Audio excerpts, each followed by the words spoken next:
Right now, as you watch this, one of the greatest treasures in human history is being emptied out, box by box, and sold off in the dark. In the spring of 2023, a brutal war broke out in Sudan. When the fighting reached the capital, armed men walked into the National Museum in Khartoum, a building that held the richest collection of ancient African artifacts anywhere on the planet. When the army finally pushed them out almost 2 years later, the staff came back to a nightmare. Roughly 60% of the collection was simply gone. More than 100,000 objects, some of them nearly 3,000 years old, had vanished into smuggling routes across the desert. Display cases were smashed. Even the sealed vaults holding gold and precious stones had been broken open. And here is the detail that stops you cold. Almost nothing survived except the pieces that were too heavy to carry away. One of them was a stone statue of a king, not an Egyptian pharaoh, a Black Pharaoh from a kingdom most people today have never even heard of. This is the story of that kingdom, a forgotten African empire that controlled the gold of the ancient world, an empire that conquered Egypt itself, that stood against the armies of Assyria, that humiliated the might of Rome, and that left behind a written language which, to this very day, no living person on earth can fully read. Almost everything you were taught about the ancient world quietly left this civilization out of the picture. By the end of this story, you will understand exactly why that happened, and you will never look at the map of the ancient world the same way again. Before we go further, one honest and simple word. This is a small, independent channel with no sponsors, and truly, we are proud to have an audience as thoughtful and curious as you. A channel like this one grows only through your kindness.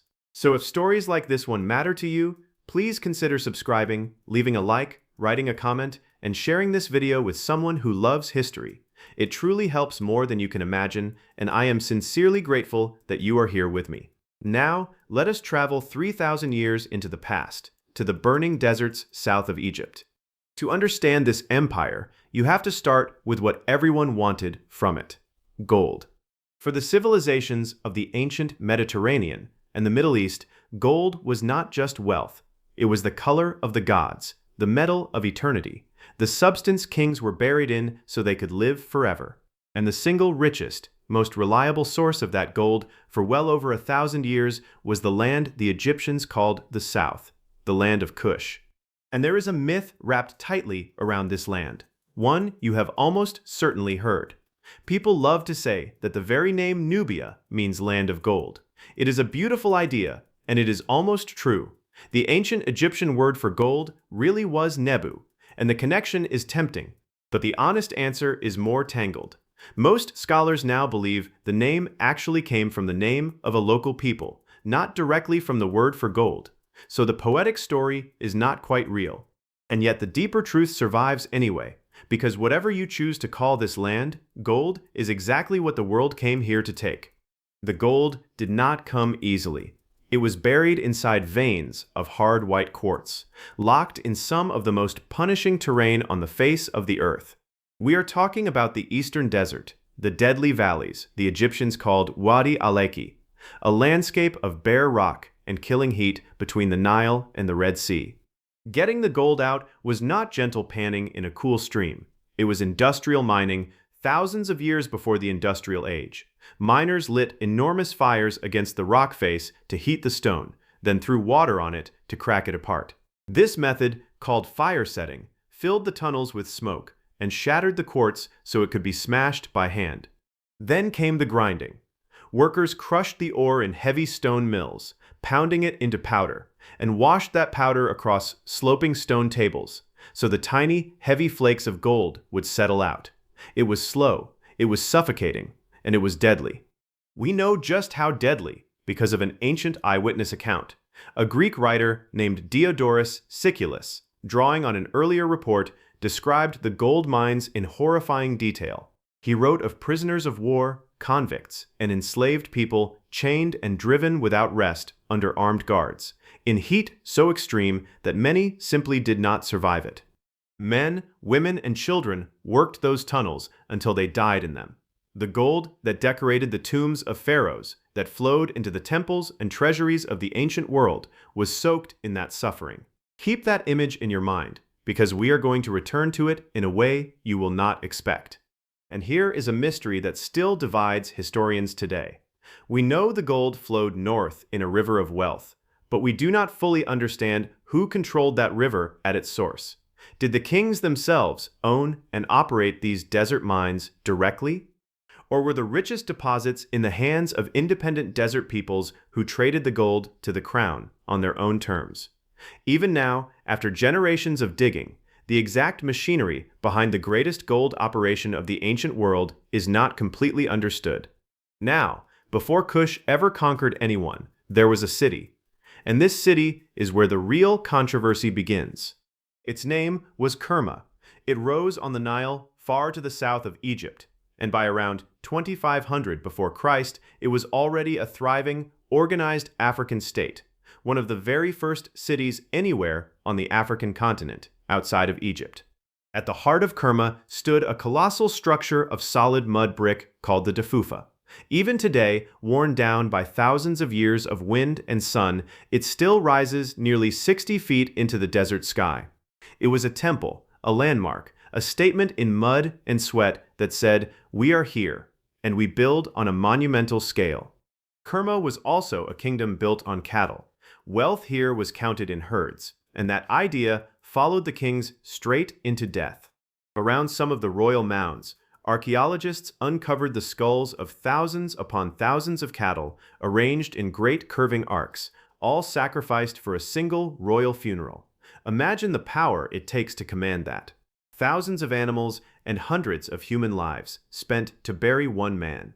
This was not some poor village clinging to the edge of Egypt. This was a wealthy, commanding African state in its own right, and it was only the beginning. Around the city lay the cemeteries of its kings, and what archaeologists found in them is genuinely chilling. The greatest royal tombs were vast mounds, and beneath them lay not just the king, but hundreds of other human beings, servants, wives, guards, buried together with their ruler. The evidence suggests many of them were not already dead. They were placed in the tomb and buried alive, sacrificed to follow their king into the next world.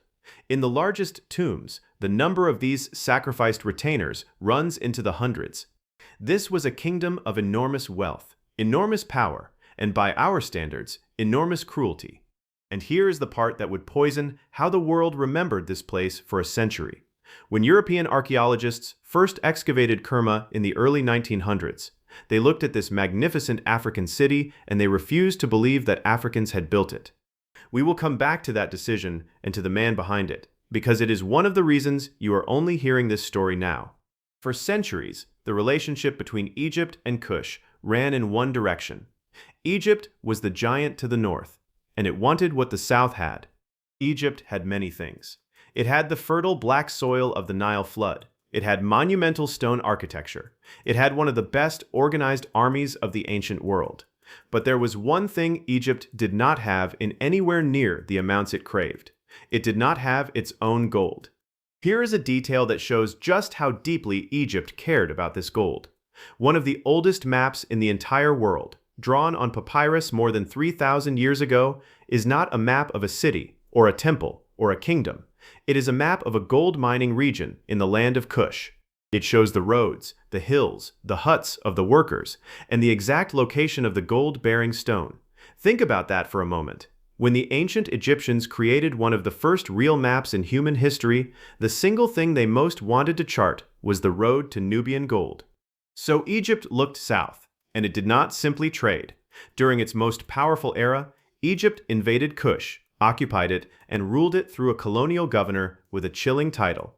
He was called the King's Son of Kush, the viceroy who squeezed gold and people out of the south and funneled it north. To protect that flow, Egypt built a chain of massive mud brick fortresses along the Nile, at places like Buhen and Semna. These were not simple watchtowers. They had double walls, projecting towers, moats, and arrow slits, angled for deadly crossfire.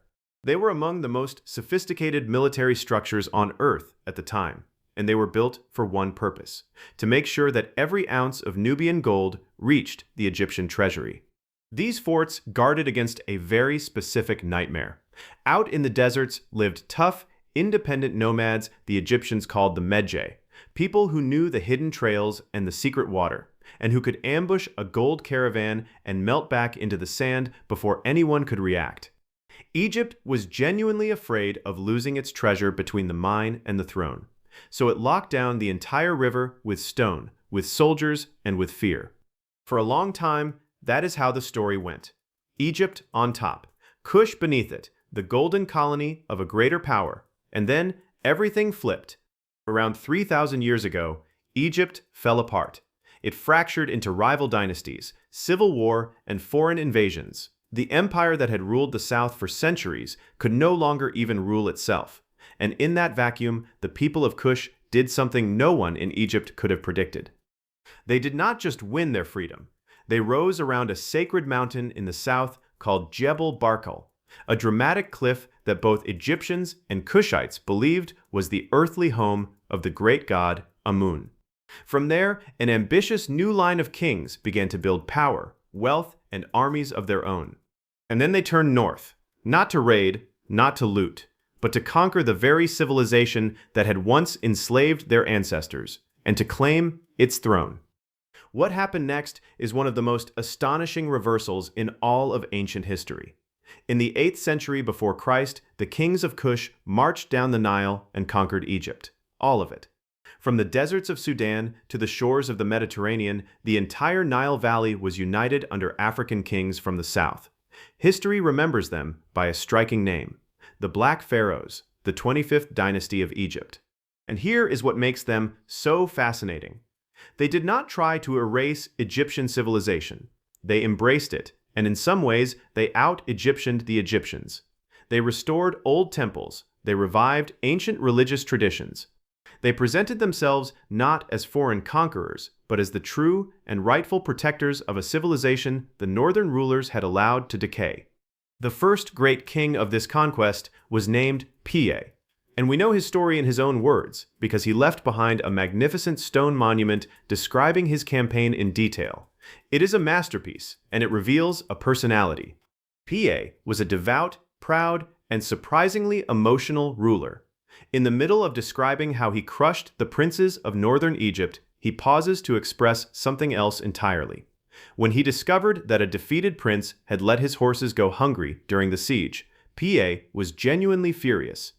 He was more offended by the mistreatment of horses than by the rebellion itself. This was a king from a proud horse and cattle culture, and it shows. The high point of the dynasty came under a king named Taharqa. Under Taharqa, the empire stretched from deep inside what is now Sudan all the way to the borders of the Middle East. He built on a staggering scale, adding great columns and monuments at the vast temple complex of Karnak in Egypt itself. For a brief, brilliant moment, an African empire ruled from the heart of the ancient world. And there is a stunning connection hidden inside this, one that reaches into the pages of the Bible itself. Taharqa was such a towering figure on the world stage that he appears in Scripture. In the Hebrew Bible, a king of Kush named Taharqa marches out to challenge the Assyrian army that is threatening Jerusalem. That king is Taharqa, an African pharaoh from deep inside what is now Sudan, remembered in the same sacred text read by billions of people around the world. Most readers pass right over that single name, never realizing that standing behind it is the entire forgotten empire of the Black Pharaohs. But ruling the heart of the ancient world means you inherit its enemies, and Taharqa was about to collide with the single most terrifying military machine of the age. That machine was the Assyrian Empire, based in what is now northern Iraq. The Assyrians were the ancient world's masters of total war. They had huge professional armies, advanced iron weapons, siege engines, and a deliberate strategy of overwhelming brutality designed to terrify their enemies into submission. When the Black Pharaohs expanded into the Middle East, they ran straight into Assyrian ambitions in the same region. The result was a series of savage invasions. The Assyrian kings Esarhaddon and later Ashurbanipal drove their armies into Egypt, sacked the great city of Memphis, looted its temples, and eventually pushed the forces of Kush back out of Egypt and deep to the south. It is tempting to see this as a simple defeat, but look closer at what it actually means. This was not some small tribe being brushed aside. This was an African empire, trading blows with the ancient world's ultimate superpower, projecting its power across thousands of miles into the Middle East and forcing the Assyrians to fight for years to dislodge it. Kush was not on the edge of history. It was in the very center of the ring, fighting the heavyweights. Pushed out of Egypt, the kings of Kush pulled back to their southern heartland. And there, in a way, the empire was reborn stronger and stranger than before. They shifted their capital far to the south, to a city whose name would come to define this entire civilization, Meroe. Meroe sat at a crossroads of trade, water, and something else, something that would turn it into an industrial powerhouse of the ancient world, iron. The region around Meroe was rich in iron ore, and the Kushites became formidable ironworkers. To this day, enormous black mounds of ancient slag, the waste from smelting, still surround the ruins of the city. Now, some popular stories go too far here and call Meroe a kind of ancient steel superpower. That is an exaggeration, and honesty matters. But the truth is impressive enough on its own. Meroe produced iron on a scale never before seen in that part of Africa, feeding both farming tools and weapons. And it did it while trading gold, ivory, and exotic animals along routes that reached all the way to the Red Sea and the wider world. And that trade reached astonishingly far. From the Red Sea ports, the wealth of Kush, its gold, its ivory, its animal skins, and its living beasts flowed outward into the great sea networks that linked Africa to the Mediterranean and beyond, toward the Indian Ocean. Meroe was not some isolated town lost in the sand. It was a hub plugged directly into the long-distance commerce of the ancient world, sending African riches to distant shores centuries before Europeans ever dreamed those routes existed. The Kushites even went to war with elephants. Ancient writers record that the armies of this kingdom trained and fielded war elephants, the living tanks of the ancient battlefield, and their religion was increasingly, defiantly, their own. Alongside the borrowed Egyptian gods stood a fierce and purely Kushite deity, a lion-headed god of war and power named Apedamak, carved again and again across their temple walls, muscular and crowned. He was a god who belonged to Africa, and to no one else. Not far from the capital rose one of the strangest and grandest temple complexes of the entire ancient world. A sprawling maze of courtyards, ramps, and columns, known today as the Great Enclosure. Its walls are covered in carvings, including images of elephants leading captives and even elephants seeming to hold up the building itself. Scholars still argue over what this vast place actually was: a palace, a temple, a pilgrimage center, a training ground for those very war elephants. The honest truth is that, even now, no one is certain. And then there are the pyramids. Here is a fact that genuinely shocks most people the first time they hear it. Sudan, the land of Kush, contains far more ancient pyramids than Egypt does. Egypt has around 130 of them. Sudan has more than 200. Now, to be fair and precise, the pyramids of Kush are much smaller and steeper than the giants at Giza. So this is not a case of Kush outbuilding Egypt in sheer size. But in sheer number, it is not even close. There are entire fields of sharp, narrow pyramids rising from the Sudanese desert, the tombs of Kushite kings and queens, and most people in the world have never seen a single photograph of them. Standing among the pyramids at the royal cemetery called Bagrawiya is said to be a haunting experience.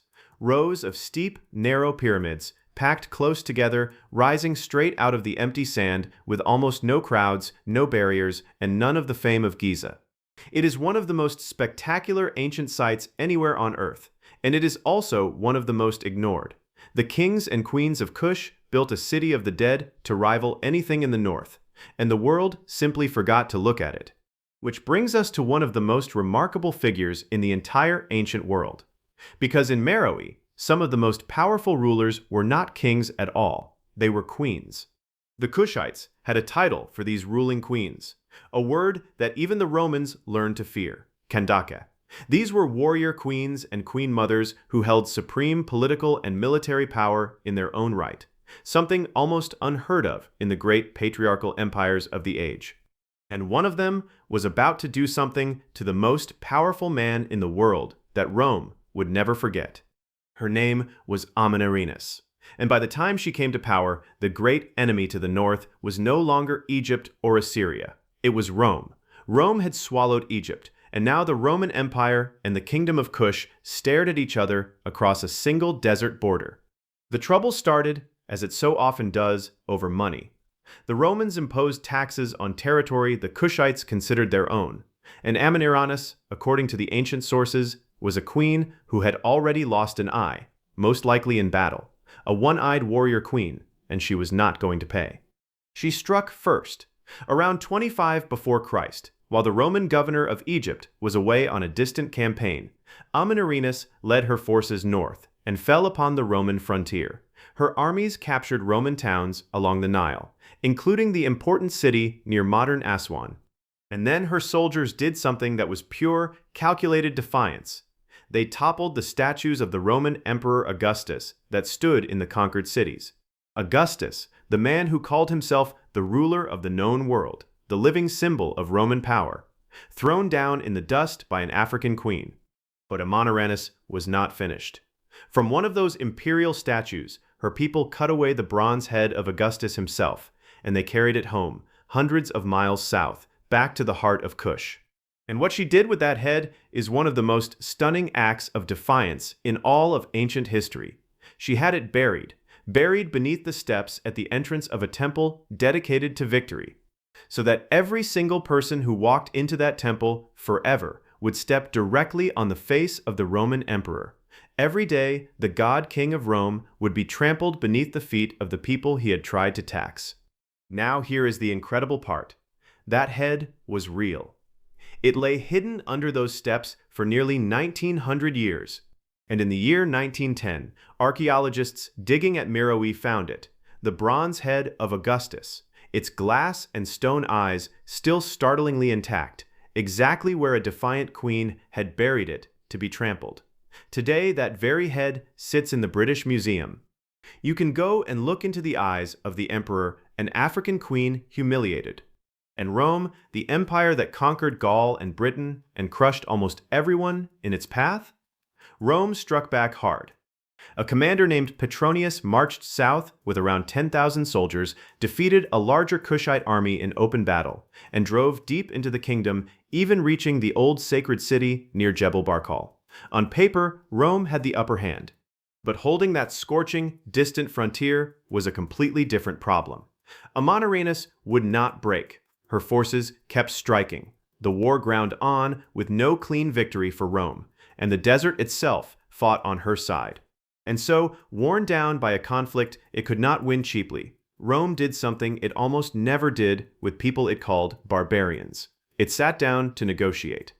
A peace treaty was arranged, reportedly involving the Emperor Augustus himself, and the terms were remarkably generous to Kush. The Kushites were not forced to pay tribute. Their border was secured on favorable terms. Most modern historians read that outcome as, effectively, a Kushite victory over Rome. A one-eyed African queen fought the Roman Empire to a standstill, and she won. And almost no one has ever told you her name. If you are still here, and this story of a queen who buried an emperor beneath her doorstep is giving you chills, take 1 second right now to subscribe. It costs nothing, and on a small channel like this one, it is the single most powerful thing you can do to keep these forgotten stories coming. Alright, because the biggest question of all is still waiting for us.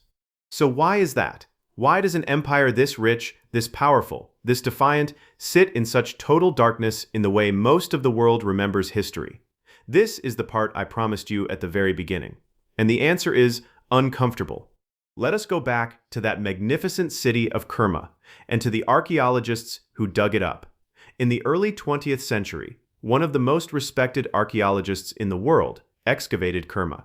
He stood in front of a huge, sophisticated, unmistakably African city, with its monuments and its wealth, and he came to a conclusion.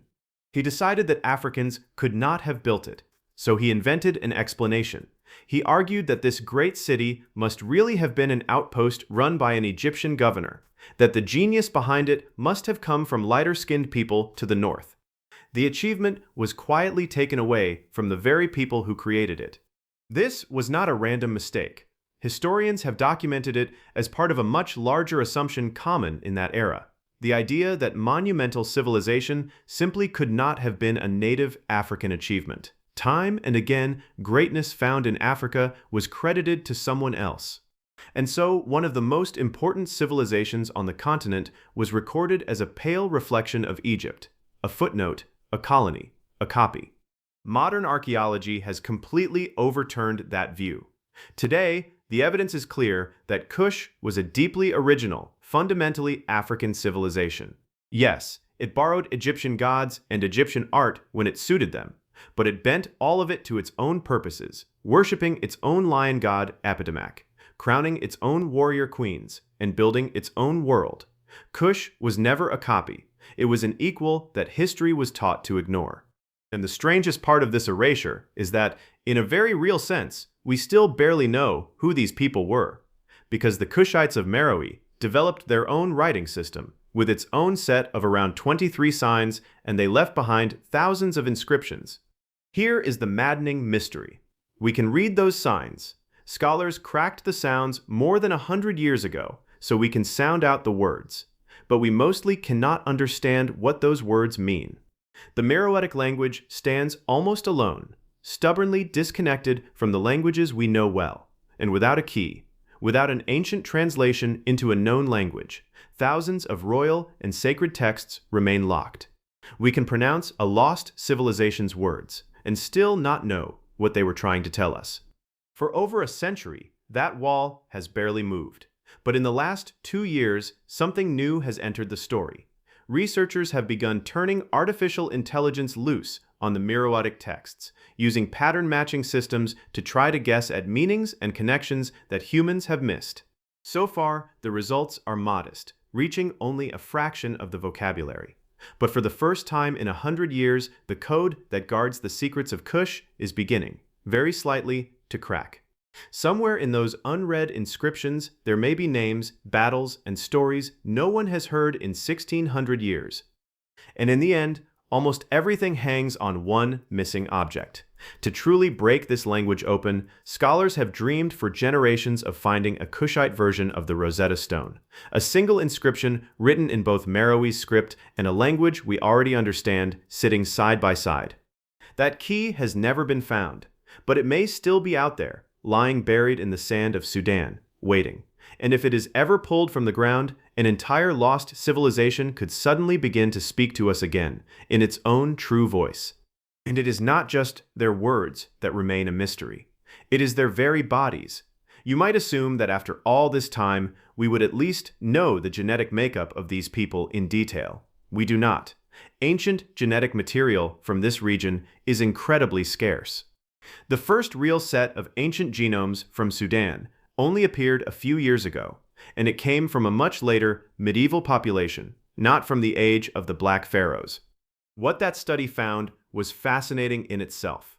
Those Nubians carried a rich mix of ancestry, partly connected to the peoples of the Upper Nile and East Africa, and partly connected to populations that had moved in through Egypt over the centuries. A true crossroads of the ancient world written into the human body.